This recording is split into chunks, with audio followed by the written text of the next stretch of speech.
Hello everyone, welcome back, welcome to Gate Forum. So in this session we are going to start power systems. First of all, we have to know what are the objectives of power system. So while starting the power system subject, first of all we have to know what are the main objectives of power system. The objectives of power system are nothing but the main object, that is the main design criteria points, right? So that means if you follow these points, we can design the best power system in the universe, right? So first of all we will see objectives of power system. Objectives of power system.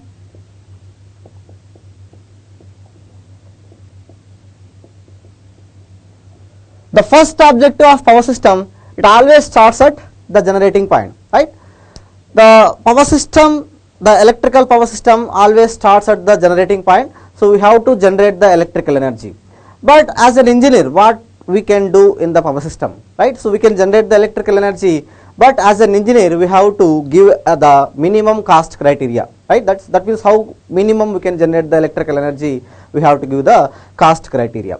That means we have to search for the sources of electrical energy generation, as well as we have to search for the minimum cost generation points, right? So the first objective of power system is we have to generate the electrical energy, but it should be at low cost. That is the first objective of power system, right? The first objective says that the cost of electrical energy generation, the cost of electrical energy generation per kilowatt hour, kWh means kilowatt hour, should be minimized. Should be minimized. So that is the first objective of power system. So we have to generate the electrical energy, but it should be at low cost. The cost of electrical energy generation per kilowatt hour should be minimized. To satisfy this objective, we have to study some modules. That module 1 is how to generate the electrical energy, right? So we have to study about generation of electrical energy, and the second module is how to minimize the cost. To minimize the cost, we have to study about economics of generation, and the third module is economic load dispatch.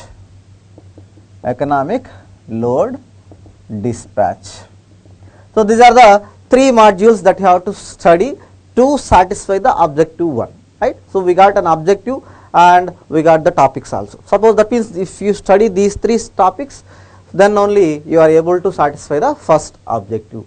How to generate the electrical energy, for that one we are studying generation of electrical energy, and how to minimize the cost. To minimize the cost, we are studying about economics of generation, means the factors affecting the generation, so load factor, diversity factor, demand factor, and capacity factor, all those factors we are going to study in the economics of generation. And in economic load dispatch, which generator has to supply which load has to be decided in the economic load dispatch. That is the minimum cost criteria or minimum fuel cost criteria has to be given in the economic load dispatch, right? This is the first objective. So after satisfying the first objective, we have to go for the second objective. That means once the generation is completed, that means once we find the source of generation, so next you have to search for the not reliability, actually we have to search for the quality of the power. So how good quality you can supply the power, we have to search for the best quality of the power, right? So objective 2 says that in objective 2 we have to search for supply a better quality power, or you can say it is good quality power.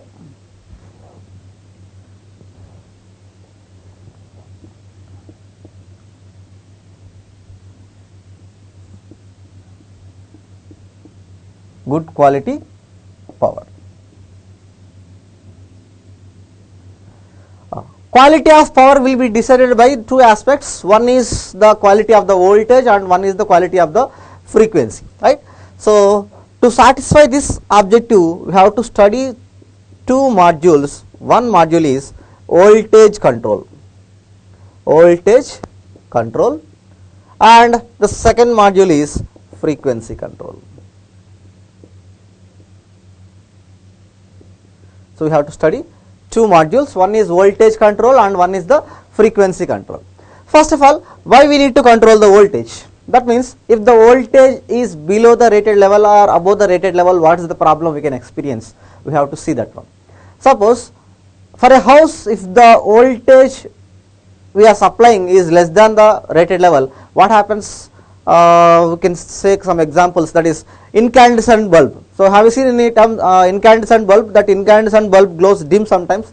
The reason is the low voltage, and even though the regulator is at 5, the fan rotates very slowly because of the low voltage.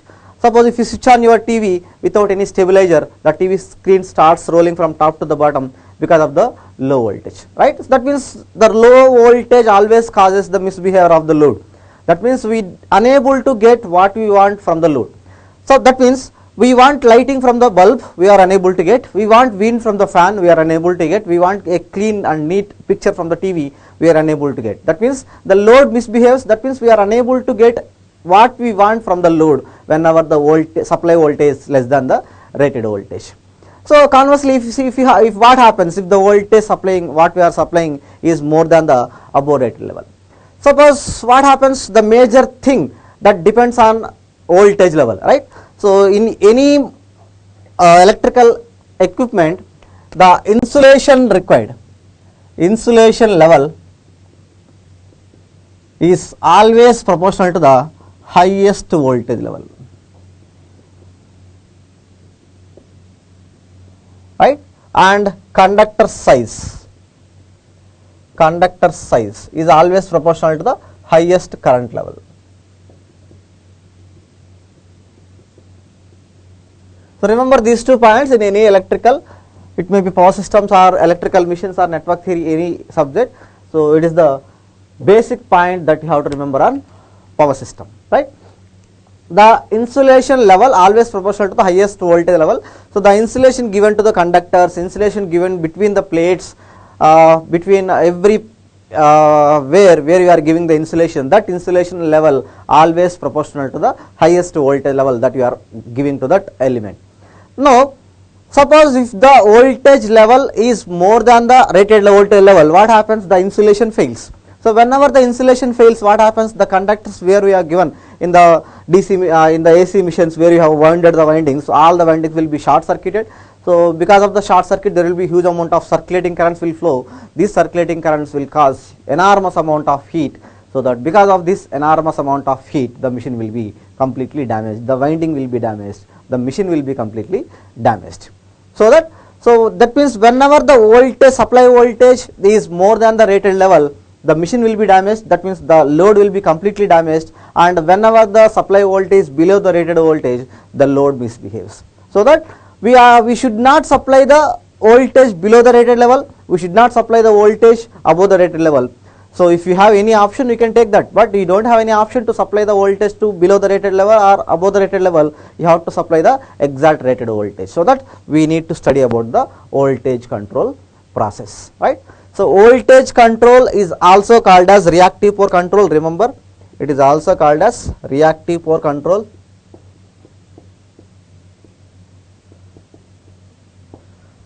Right, so by controlling the reactive power, we can control the voltage, or we can control, when we control the voltage, we can control the reactive power. We can see, we can get the derivations in the later classes, so and we can understand the concepts clearly. Right, so that we have to study about the voltage control process. We don't have an option to supply the voltage below the rated level and above the rated level. And the next thing is about the frequency control. So what happens whenever the frequencies, the supply frequency is below the rated frequency, or what happens if the frequency is above the rated frequency, right? Now whenever the supply frequency is below the rated frequency, we know the transformer EMF equation. The transformer EMF equation is equivalent to 4.44 F into pi max into number of turns T, right? So when you are maintaining the voltage constant in the first point, suppose we are maintaining the voltage constant, the voltage at the rated levels, whenever the frequency of the supply is reduced, what happens? The flux in the machine will be very high. So whenever the flux in the machine is very high, what happens to the machine? The machine is under saturated flux condition. So that the flux in the machine will be saturated. when the flux is saturated, there is no transformer action, so that there is no step up process or there is no step down process which will be happened in the transformer. So that as the machine is saturated, there is no transformer action. And remember, the same equation is related for synchronous machine and the same equation is related for the induction machine. The EMF equation of synchronous machine, so extra we can get here, it is Kp into Kd, right? So that is pitch factor and distribution factor we are having in the induction machines and synchronous machines. But whereas in transformers we are using only concentrated and full pitched windings, there is no concept of Kp and Kd, and those values will become 1 and 1. But whereas in synchronous machines and induction machines we are using short pitched and distributed windings, so that there will be some values for Kp and Kd which are always less than 1. Now, irrespective of that one, so whenever the frequency of the system reduces, the flux in the machine will be very high. When the flux in the machine is very high, the machine will be saturated. So that means the synchronous machine will be saturated, the induction machine will be saturated, and the transformer will be saturated. There is no action according to Faraday's law, so that the machine fails to work, right? That is the problem with low frequency operation. And what happens whenever the frequency increases? Whenever the frequency increases, the flux in the machine will be very less. When the flux in the machine is very less, there is no EMF induced. We are unable to maintain the voltage, right? So that flux is, suppose whenever the frequency is increasing, to maintain the voltage constant, it need to take more amount of flux from the supply. So when it is want to take more amount of flux, it need to increase the amount of current that has to be taken. That means when it is taking more amount of current, the power factor will be very, very less, so that the losses in the machine will be very, very high, so that the efficiency and heat in the machine will be very high and efficiency will be very less. These are the problems we can face whenever the frequency is above the rated level. So that we don't have an option, we should not supply the frequency below the rated level, we should not supply the frequency above the rated level, so that we have to supply the frequency exactly at rated conditions. So that we have to study about the frequency control process as well, right? So in the first objective we have satisfied that we have generated the electrical energy at low cost, and whereas in the second objective we are controlling the voltage, and that means we are maintaining the voltage and frequency under rated conditions, so that we are searching for a good quality of power. So what's the next objective? Where we have to go? The next objective is the third objective. So after getting a good voltage and good frequency, that is rated voltage and rated frequency, we have to search for the reliability of the power. That is the third objective, and it is the most important objective of power system. Reliable power has to be supplied.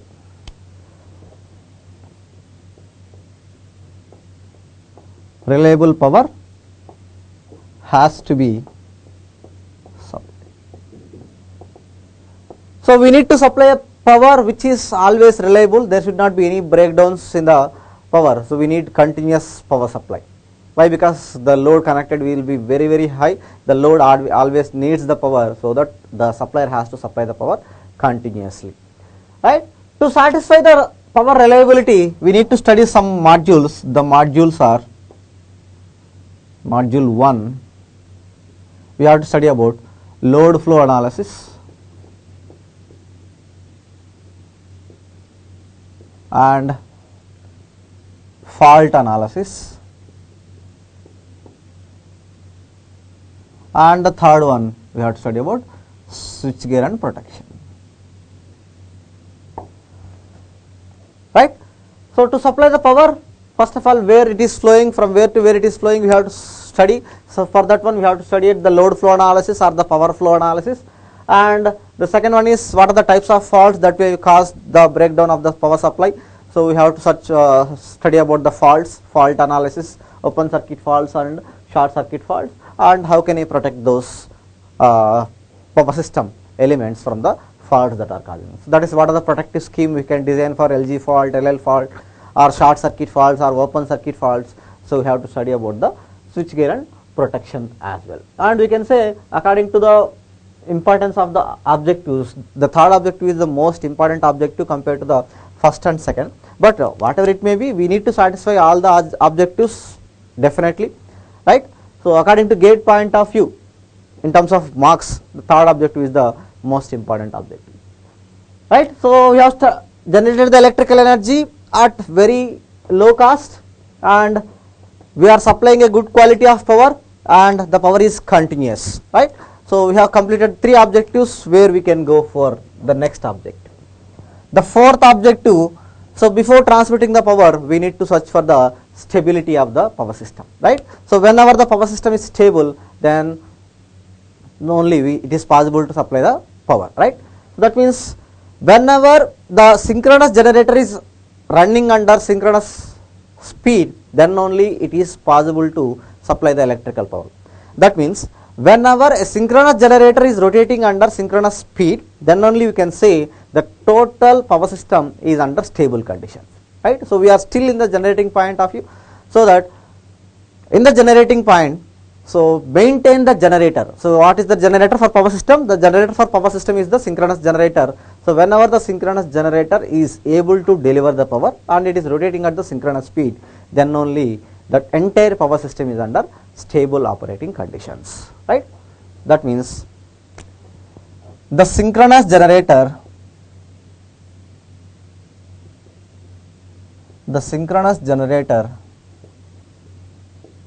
has to deliver power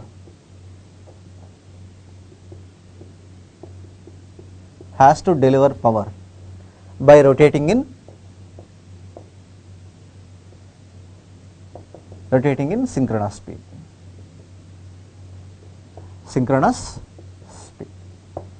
So it has to deliver the power and it has to rotate the synchronous speed. So the only module that have to study here it is, that is the most important module, that is the power system stability analysis. Power system stability analysis.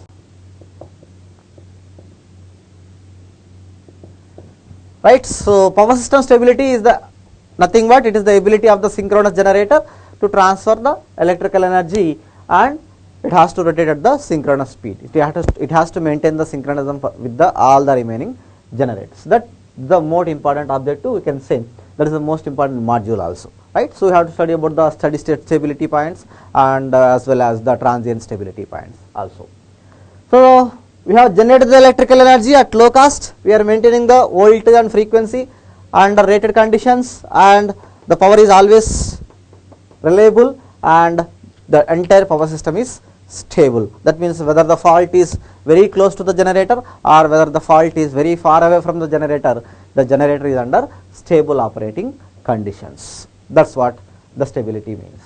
So once you satisfy all these 4 objectives, then we can go for the 5th objective. The 5th objective is the transmission of electrical energy. So that we are ready to transmit the electrical energy. So but as an engineer, we have to give the minimum cost criteria. That means we have to transmit the electrical energy as well as we have to minimize the cost of transmission, right? The cost of electrical energy transmission should be minimized. The cost of electrical energy transmission should be minimized. So for this one we need to study one module here. First module is how to transmit the electrical energy. For that one we have to study about transmission of electrical energy, and the second module is how to minimize the cost. To minimize the cost we have to study about high voltage direct current transmission. HVDC transmission you have to study. So high voltage direct current transmission is very cheap for long distances. Why? Because there is no compensating equipment, there is no reactive power compensate, so no need of voltage control continuously. So everything is very less cost in the high voltage DC transmission system compared to that of a AC transmission system, right? So that we have to go for the HVDC to minimize the cost and how to transmit the electrical energy. So in the transmission of electrical energy we have to study about what are the types of conductors, solid conductors, ACSR conductors, bundled conductors, hollow conductors. So all those things we have to study, and then we have to study about short, medium, long transmission lines classification, corona, insulators, cables, everything we have to study under first module, that is the transmission of electrical energy, right?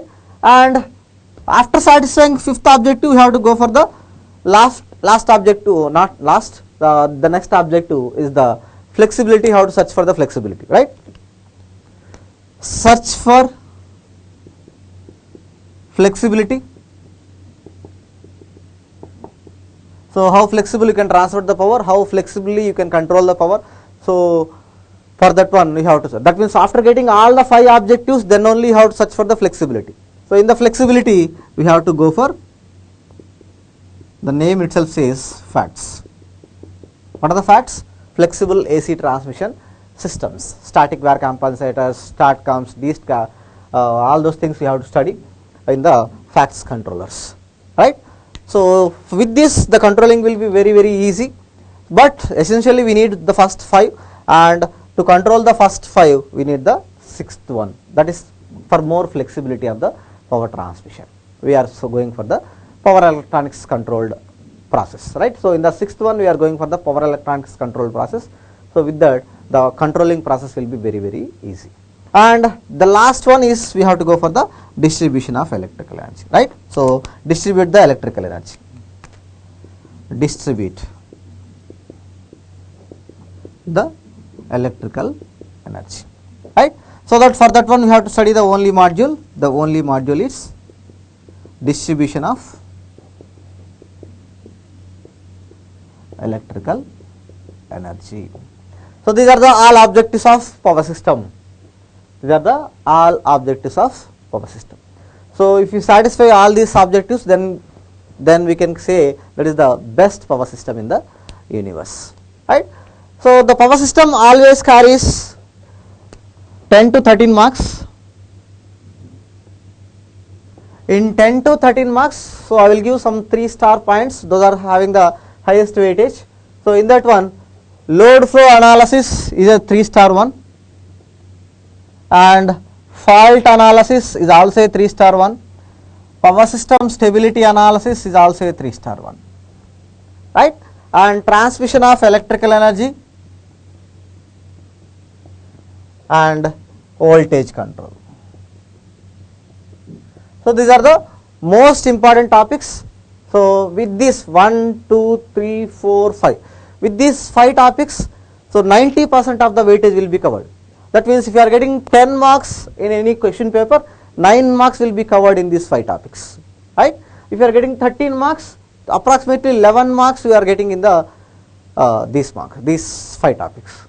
And the next important are distribution of electrical energy and economics of generation, frequency control, right? So and there is no facts, there is no HVDC, and there is no economic load dispatch, and there is no generation of electrical energy in the weightage of gate, right? So these are the most important points. So first one is load flow analysis, fault analysis, and power system stability analysis, transmission and voltage control process. These are the most important topics that you have to concentrate. And after that, distribution of electrical energy and frequency control and economics of generation. These are the points that you have to cover in the syllabus, right? So this is the syllabus. We can say we have categorized the syllabus like this, like objectives. How can design? How can we classify the object syllabus like objectives, right? So what are the syllabus you are having in the gate? So that is this is the syllabus, but this is the process that you have to study, and this is the process you have to categorize your syllabus. Then it will be very interesting to study, right? Please note down, and then we have to go for the ratings of power system elements. We will see the ratings of power system elements. We will start with the ratings.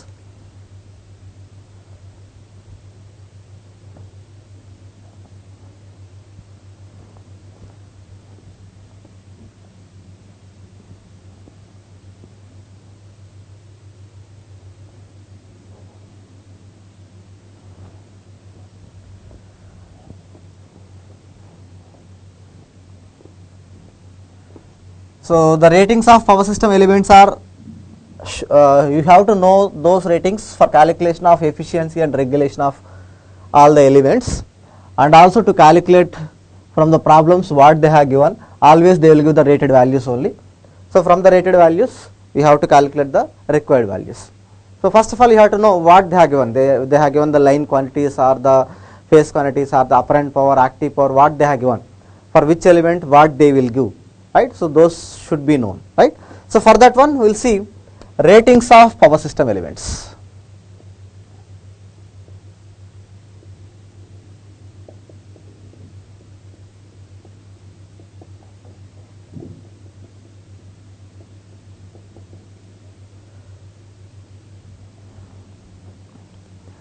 In the ratings of power system elements, first of all, we will see what are power system elements.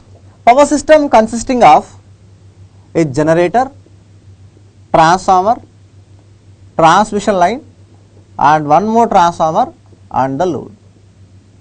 So this is transformer T1 and this is transformer T2. This is the transmission line and it is the generator. So this is a single line diagram of a power system. The single line diagram of power system consisting of generators, transformers, transmission lines and loads, several transformers, several transmission lines and several generators. So not only a single generator, but we have represented the total thing in a single line diagram. So first of all, you will see from the starting generator, we have to see the ratings of all the elements, right? So first of all, we will see a rating of a synchronous generator. Rating of a synchronous generator.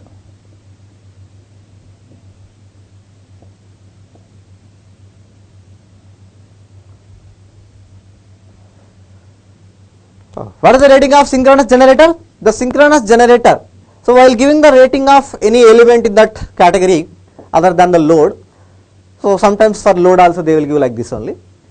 The rating of any element, rating of any element always depends upon the temperature rise. How the temperature is going to rise, based on that one, the rating should be given, right? That means the temperature rise always depends upon the losses.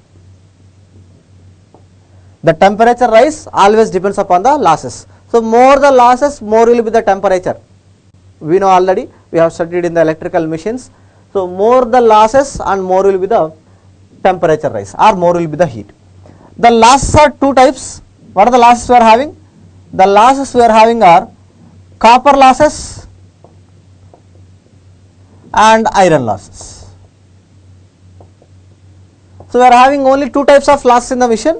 One is copper loss and one is iron loss. Copper loss are nothing but I square R loss. So these are nothing but I square R loss and these are nothing but V square loss. So that means copper loss always proportional to the current and iron loss always proportional to the voltage. That means more the voltage, more will be the iron losses or core losses, and more the current, more will be the copper losses, right? Copper losses or ohmic losses we can call these losses, right? Now copper loss always depends upon current and iron loss always depends upon voltage.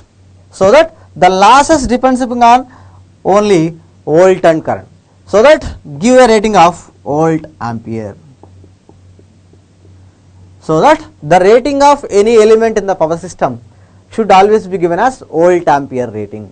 So that the rating of synchronous generator we have to give the volt ampere rating. The rating of transformer we have to give the volt ampere rating. The rating of transmission line we have to give the volt ampere rating. That should be definite.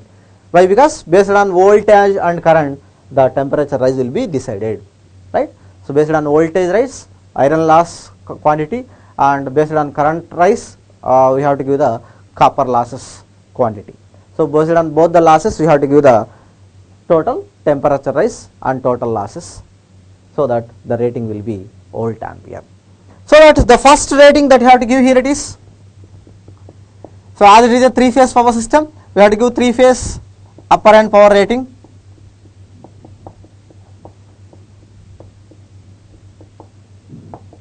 Three phase upper end power rating in MVA. So as it is a power system, a large interconnected power system, the rating will be in megavolt ampere. So that we are giving in MVA. Three phase upper end power rating in MVA. With this we have to give one more rating also, right? Sometimes while giving three-phase apparent power rating, they also give the operating power factor of the synchronous generator, may or may not give the operating power factor. Sometimes, and most of the times they will give the voltage rating, how much voltage the generator going to induce, right? So that voltage should always be line to line voltage, line to line full load RMS voltage rating in kilovolts. So line to line full load RMS voltage rating in kilovolts you have to give. So these are the three ratings, these are the two ratings that you have to give for a synchronous generator. One is three phase apparent power rating in MVA and line to line full load RMS voltage rating in kilovolts, both you have to give. That is the rating of a synchronous generator. Now after the rating of synchronous generator, suppose you are having a generator bus. For a generator bus,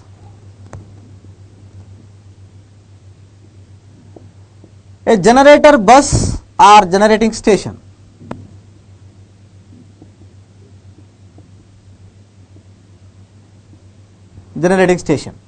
so there are several generators connected in parallel to that bus. So this is a generator bus. Now just think once, what is the nearest generating plant to you and the rating of the generating plant. So it may be 500 megawatt or 1000 megawatt or 1500 megawatt or several generating units which can generate 1000 megawatts or 1500 megawatts, right? So while giving the rating itself, you are saying that the rating of a generating station is in megawatt, not in MVA. Just now we have studied the rating of synchronous generator should be always in MVA, but whereas the rating of a power plant or a generating station or a generating bus should always be in megawatt, right? So why? Because the rating of generating station is not the rating of generator, individual generator, it is the rating of entire station. That means it is the rating of the mechanical device that has been connected in the total station. So that as the mechanical equipment knows only about the active quantity, it does not know anything about the reactive quantity. So that the rating should always be in active quantities only. So that the rating of a generating station is nothing but the rating of a turbine you are giving. So as a turbine is a mechanical quantity, that mechanical quantity knows only about the active power, it does not know about the reactive power. Therefore, we need to give the active power rating only for the generating bus. Therefore, the rating that you have to give for this generating bus should always be, the first rating you have to give three phase active power rating. Three phase active power rating in megawatt. And one more rating that you have to give, second rating is what is the common voltage, what is the voltage given by this one, the voltage given by this one, voltage given by this one. The major condition for connecting all the generators in parallel should be the voltage should be constant. Therefore, that voltage should be line to line full load RMS voltage rating in kilovolts. So that for a generating bus or a generating station, we need to give three phase active power rating because of the turbine, and line to line full load all the RMS voltage is the common voltage for all the generators. So that for a generator bus, what are the quantities that you know? You know are active power P you know and voltage V you know. So listen carefully here. For a generator bus, active power P will be specified and voltage V will be specified. Therefore, a generator bus should always be treated as a PV bus for your load flow analysis. In the load flow analysis, a PV bus should always be called as a generator bus. Why? Because for that one P and V are specified. So that the name of the bus is nothing but the quantities that are specified. For a generator bus, active power P value and voltage V value are specified. So that we are calling a PV bus as a generator bus or a generator bus as a PV bus. So that is the secret behind that one. And the next element is the transformer. So we have to see the ratings of the transformer.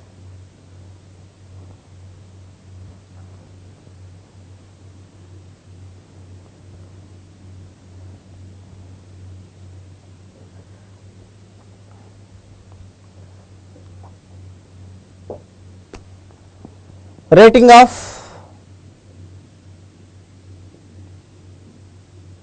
a transformer,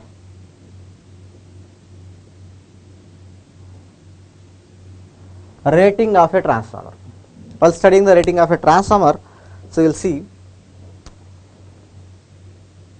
transformer will be represented like this.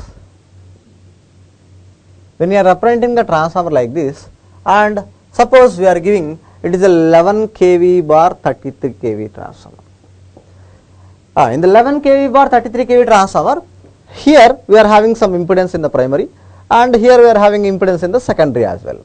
So it is Z1 in the primary, it is Z2 in the secondary. The voltage that is giving here, it is V1, and individual voltage is E1, and the voltage here it is E2, and the voltage here it is V2. The ratio of E2 by E1 or V2 by V1 is always nothing but 1:K. That is the transformation ratio. These are all the basics that you know about the transformer.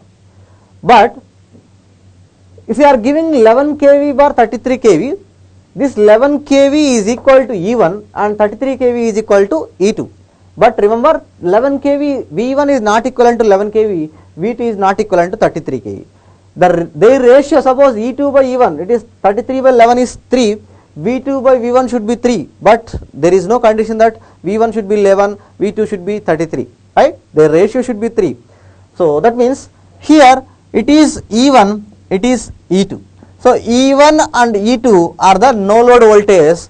E1, E2 never depends upon the loading condition of the transformer. So whether the transformer is loaded with R load or RL load or whatever it may be, the EMF individual here it will be always same. So that for a transformer, the voltage that you are giving is always the no load voltage. So we should no need to give the full load voltage for the transformer. So the first rating that you have to give for the transformer is 3-phase apparent power rating,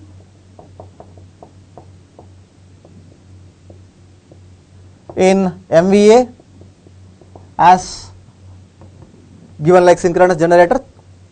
Based on the temperature rise, we have to give the apparent power rating.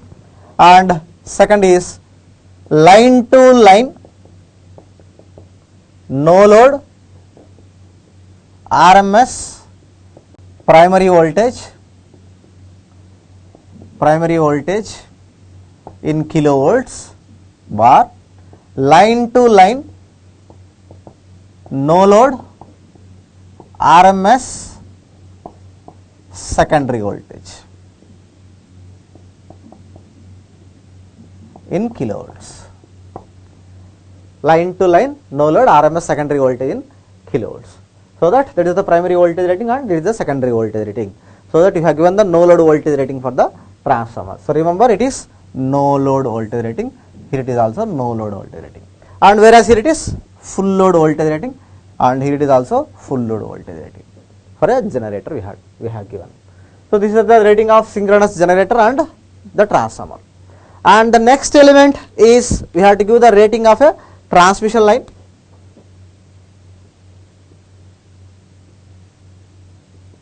Rating of a transmission line.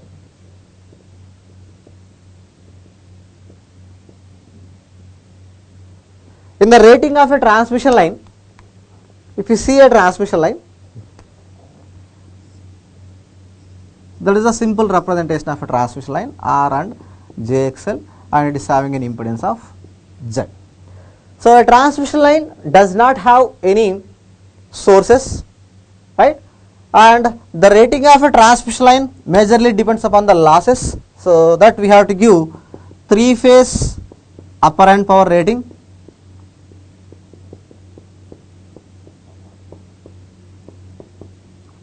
in MVA, and the second rating is the voltage rating again that you have to give for the transmission line. Why? Because what is the level of the voltage that we are going to use the transmission line, right? So the level of the voltage that should always be line to line full load RMS voltage rating. Line to line full load RMS voltage rating we have to give for the transmission line. So just go through the points what I have discussed here. So we have given the rating of generator and generating station or generator bus, rating of a transformer and rating of a transmission line, right? And the next element is the rating of a load. Finally, last one, rating of a load.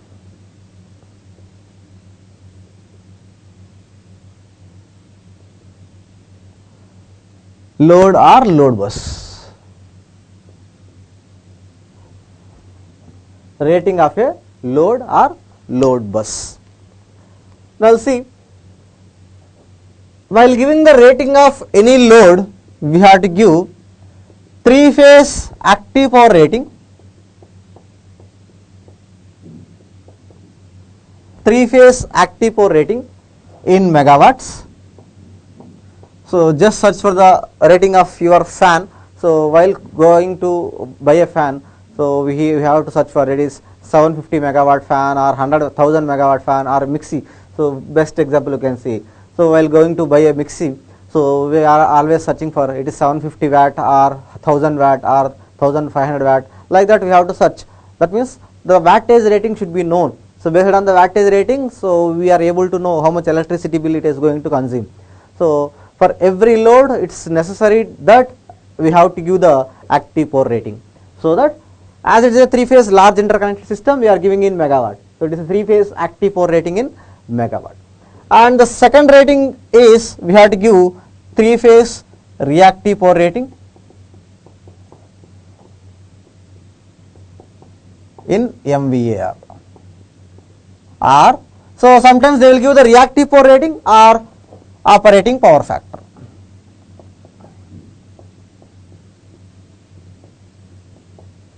Operating power factor. So any of those two will be given.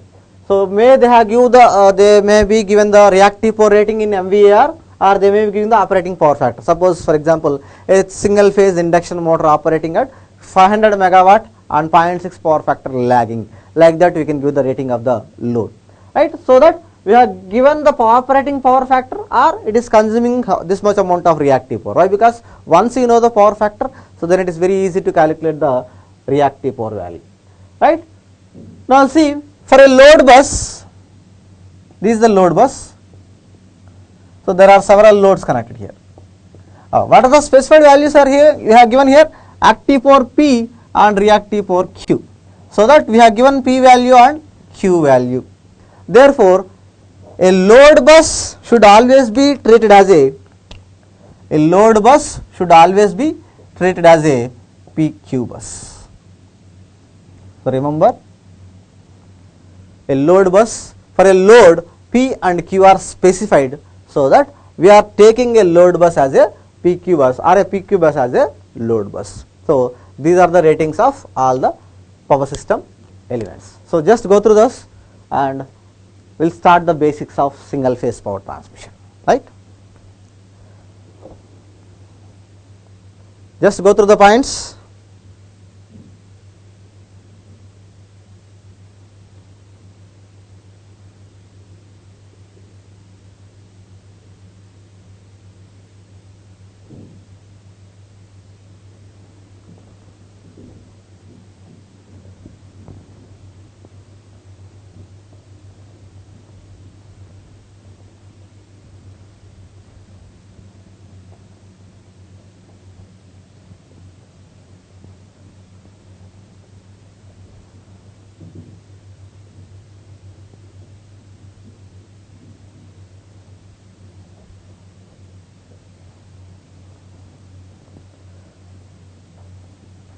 So now see the lecture flow. So how will we discuss the class?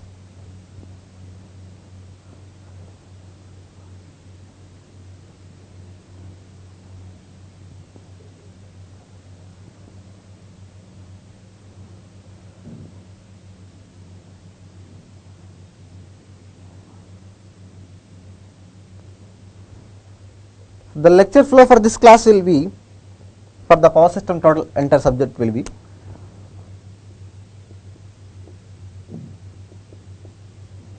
so first of all I have given the ratings of the elements.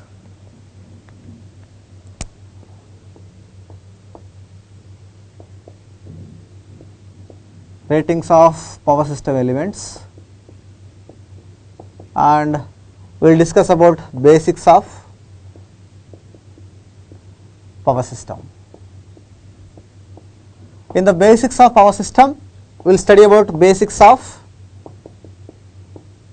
single phase power transmission,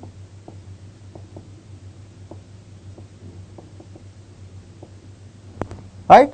So, in that we will discuss about R, RL and RC loads. So, after that we will see the importance of power factor,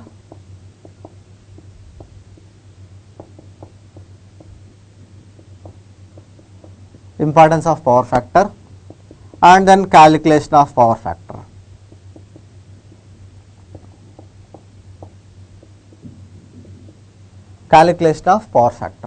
And then improvement of power factor.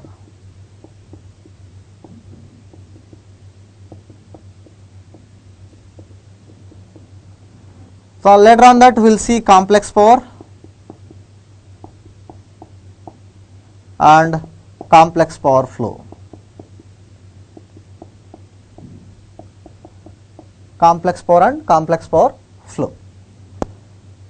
So, these are the most important points in the single phase power transmission. So, after that we will go for basics of three phase power transmission.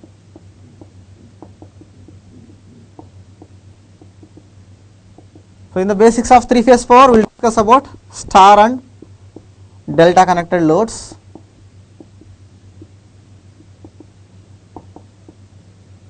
and instantaneous and complex power calculation.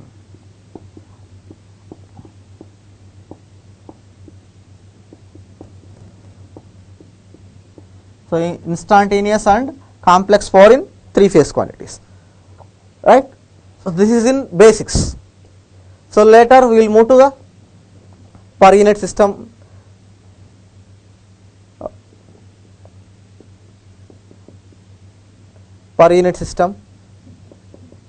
analysis. So, after that we will move to load flow analysis,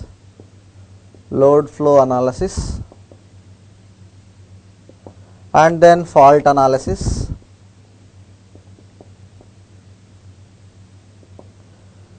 so in the fault analysis we will discuss about symmetrical faults and unsymmetrical faults separately, and later on we will move to stability analysis,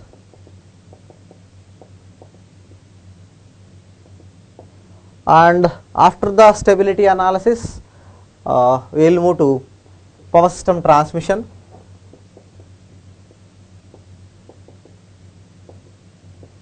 of electrical energy. In the transmission of electrical energy, first of all we will see classification of or electrical design of power system,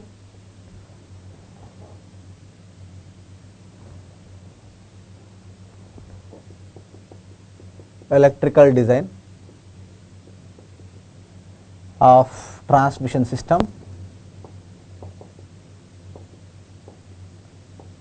and classification of transmission lines, right, travelling wave phenomena, and after that we will see insulators,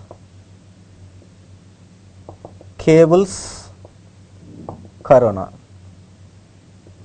So, these are the points that we are going to cover in the transmission of electrical energy, and also we have to study about voltage control process. In the transmission of electrical energy. So, and later we will move to distribution of electrical energy,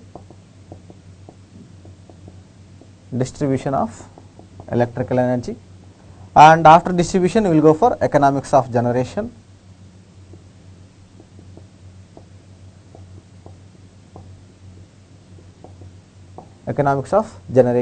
and later we will move to the switch gear and protection.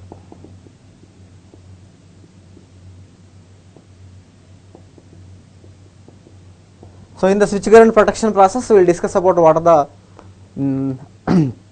properties of the protective scheme, and in the after that we will discuss how different types of relays and circuit breakers, and we will get necessary equations and problems based on the type of the relay and circuit breaker, right. So this is the lecture flow. So first of all we will start our lecture with basics of power system. In the basics of power system we will start basics of single phase power transmission, and we will see about first of all about the resistive loads.